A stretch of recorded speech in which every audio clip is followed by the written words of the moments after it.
सिद्धांत संग्राम की चलते चलते टीम आज आ पहुंची है भारतीय मजदूर संघ कार्यालय। कहते हैं कि मजदूर है तो देश है और देश है तो हम हैं। और मजदूरों की लड़ाई लड़ना सबकी बस की बात नहीं। और मजदूरों के सरोकारों को आर्थिक, सामाजिक, राजनीतिक हर तरह के सरोकारों को जीरो ग्राउंड से लेकर सरकार तक और सरकार से लेकर जीरो ग्राउंड पहुंचाने के काम को बखूबी निभा रही है भारतीय मजदूर संघ। और उसके राष्ट्रीय उपाध्यक्ष ओपी राजौड़िया जी आज हमारे बीच हैं। आइए चलिए जानते हैं मजदूरों का सरोकार, जीरो ग्राउंड सरकार।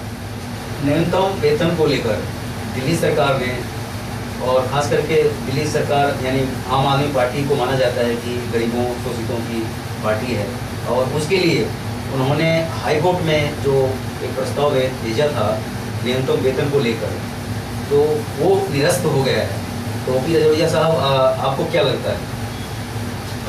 देखिए, दिल्ली सरकार ने बहुत अच्छा काम किया, और जब दिल्ली सरकार ने ये न्यूनतम वेतन बढ़ा के मजदूरों का के हित के लिए बढ़ाया था, तो सबसे पहला भारतीय मजदूर संघ ऐसा संगठन था कि सारी चीज़ों से दूर आके और हमने उसको अप्रिशिएट किया। लेकिन जो अनिनेस उन्होंने अपना दिया, न्यूनतम वेतन बढ़ाया मजदूरों का, वो हाई कोर्ट में केस डाला एम्प्लॉयर्स ने, मैन्युफैक्चरर्स ने, एसोसिएशंस ने। वो दिल्ली हाई कोर्ट ने वो ऑर्डर दिल्ली सरकार का निरस्त कर दिया। आज दिल्ली के 55 लाख कर्मचारियों के जो फैमिली है वो आज रोड पे है। उनको ये नहीं पता कि हमारी तनख्वाह कितनी होगी, और हमारा जो मालिक है वो तनख्वाह बढ़ाएगा या नहीं बढ़ाएगा। इसलिए भारतीय मजदूर संघ के सामने ये बहुत बड़ा एक ज्वलंत विषय आज की परिप्रेक्ष्य में है।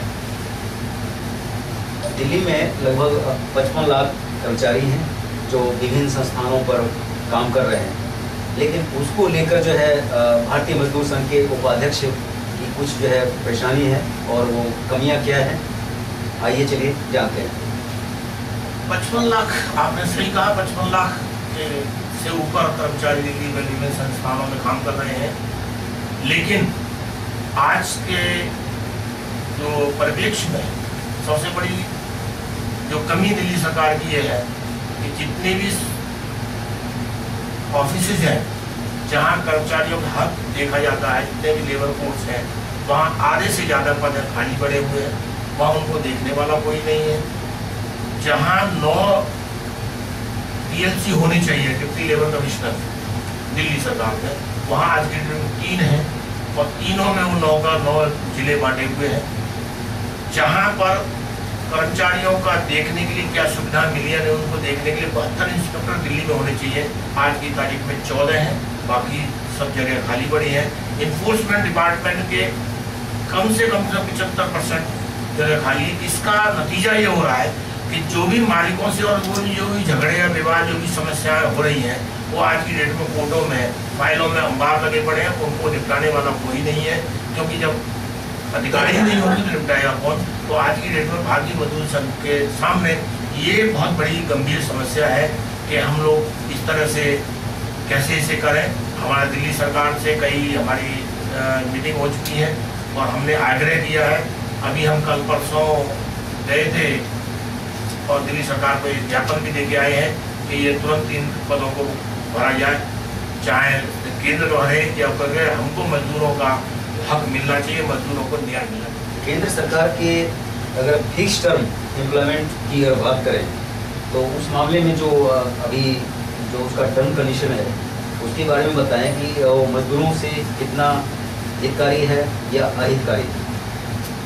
फिक्स टर्म पॉलिसी जो केंद्रीय सरकार लेके आ रही है, उन्होंने ऑर्डिनेंस जारी किया है, वो कतई मजदूर के हित में है ही नहीं, और ये मजदूरों के हितों की नहीं, ये मजदूरों की जो पूरे परिवार उन पर आश्रित है, उनके लिए एक ऐसा दुखदायी मुद्दा है जिसके दूरगामी परिणाम होंगे, और वो मजदूरों के हित में नहीं होंगे।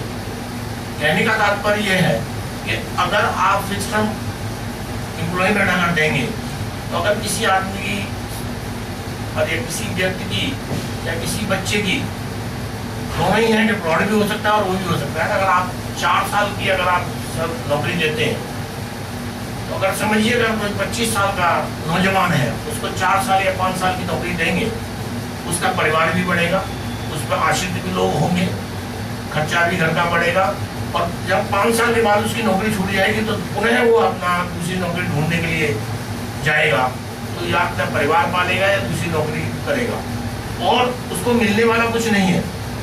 तो फिक्स टर्म पॉलिसी है, गवर्नमेंट लाती 4 साल, 5 साल, 6 साल, 7 साल, उसके लेटर में लिख दिया जाएगा कि आपकी नौकरी इतनी है, उसके बाद आपका कोई भी अधिकार इस नौकरी पे नहीं रहेगा।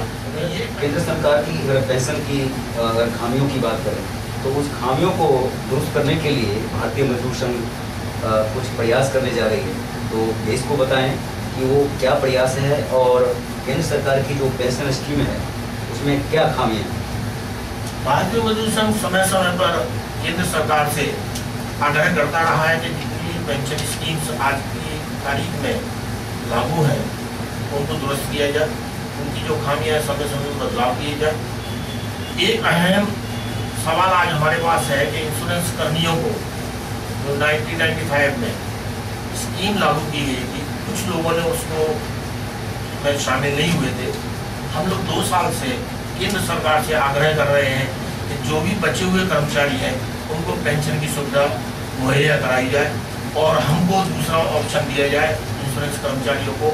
तो ये भारतीय मजदूर संघ इसे लेके बड़ा प्रयास कर रहा है, बड़ा संघर्ष कर रहा है, और कई बार हमारे मतलब ये मीटिंग्स और एजुकेशन हो चुके हैं, और आज की डेट में भी हम लोग एजुकेशन पे हैं और कोशिश करेंगे कि इंश्योरेंस कर्मचारियों को पेंशन का एक मौका और दें। दिल्ली की बात को छोड़ें, पूरे भारतवर्ष में ना जाने इतने रजिस्टर्ड और अनरजिस्टर्ड बहुत सारे मजदूर संगठन हैं, लेकिन वो सारे मजदूर संगठन एकजुट होकर काम नहीं करते, और क्या इसी वजह से मजदूरों की लड़ाई, मजदूरों के हक और मजदूरों के अधिकार अभी तक नहीं मिल पा रहे हैं, और ओ.पी. राजौरिया जी जैसे सामाजिक कार्यकर्ता भी कहीं न कहीं पिछड़ गए। नहीं, आपका कहना ठीक है, बहुत से मजदूर संगठन काम कर रहे हैं और बड़े बड़े संगठन काम कर रहे हैं और सदियों से काम कर रहे हैं, लेकिन जितना मजदूरों को उसका फायदा होना चाहिए तो उतना नहीं हो रहा। उसके पीछे कारण है। कारण ये है कि विभिन्न मजदूर संघ, विभिन्न पॉलिटिकल पार्टी राजनीतिक क्षेत्रों से जुड़े हुए हैं, उनके जो पदाधिकारी है वो राजनीतिक हैं, जो उनकी राजनीतिक पार्टी का जो एजेंडा होगा उसे लेके चलते हैं। और भारतीय मजदूर संघ एक ऐसा संगठन है जिसका किसी राजनीतिक दल से कोई समन्वय नहीं है, और ना हमारे यहाँ कोई भी पदाधिकारी MLA है, MP है या किसी राजनीतिक संगठन से, या हम पूरी तरह से हमारे मजदूरों के द्वारा चलाई हुई संस्था है और मजदूर ही इसके ऑफिस बेयर है और मजदूरों के हित में ही काम करती है और स्वतंत्र रूप से काम करती है। अगर ऐसा हो जाए, सारे मजदूर एक हो जाए, तो ये हमारा भारतवर्ष पूरा स्वर्ग बन जाए, जिसको स्वर्ग जो सोने की चिड़िया वो जो महात्मा गांधी जी और हमारे पूर्वज जो कहते थे कि भारत एक सोने की चिड़िया है। अगर मजदूर अगर एक हो जाए और मजदूर अगर देश के हित में काम करें तो ये भारत पुनः सोने की चिड़िया बन जाए। अभी हम बात कर रहे थे भारतीय मजदूर संघ के दिल्ली प्रदेश उपाध्यक्ष ओ.पी. राजौरिया जी से। ओ.पी. राजौरिया जी अजमेरी गेट स्थित जो भारतीय मजदूर संघ हैं उसके ये उपाध्यक्ष हैं। फिर मिलते हैं नए मुद्दे, नए सरोकार के साथ, एस काउंडली के साथ, विजय विद्रोही, अजमेरी गेट, दिल्ली।